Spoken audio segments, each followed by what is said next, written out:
Hi friends, तुमचं सर्वांचं स्वागत आहे माझ्या चॅनलमध्ये। आज आपण गणपती बाप्पासाठी बनवत आहोत मोदक। तर त्याच्यासाठी आपल्याला थोडं रवा, तेल आणि मीठ हे पाण्यामध्ये 5 मिनिटांसाठी भिजत ठेवायचं आहे। नंतर आपल्याला मैदा ॲड करायचा आहे। मैदा आणि रवा छान असं मिक्स करून घ्यायचं आणि नंतर थोडं पाणी ॲड करून आपल्याला घट्ट असं पीठ बनवून घ्यायचं आहे। छान असं मळून घ्यायचं आहे। रवा घातल्यामुळे आपले मोदक छान खुसखुशीत होतील।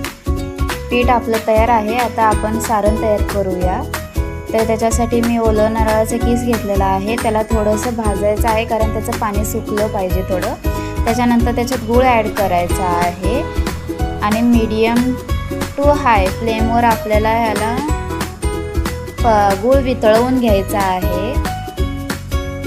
जास्त गॅस मोठा पण नको आणि बारीक पण नको, मीडियम फ्लेमवर आपल्याला हे असं ह्याप्रमाणे भाजून घ्यायचं आहे। नंतर त्याच्यात इलायची, तुम्हाला हवं तर त्याच्यात ड्रायफ्रूट्स, खसखस हे पण ॲड करू शकता। आपलं पीठ बनवून तयार आहे। आता त्याचे छोटे छोटे असे गोळे बनवून ह्याप्रमाणे लाटून घ्यायचं आणि नंतर त्याच्यात अर्धा चमचा किंवा तुम्हाला हवं तेवढं सारण घालून तुम्ही त्याचे छोटे छोटे मोदक बनवू शकता। ह्याप्रमाणे आम्ही मोदक बनवलेला आहोत।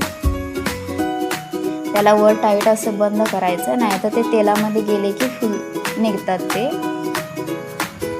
मीडियम फ्लेमवर असं गोल्डन ब्राऊन होईपर्यंत यांना भाजून घ्यायचं, तळून घ्यायचं आहे।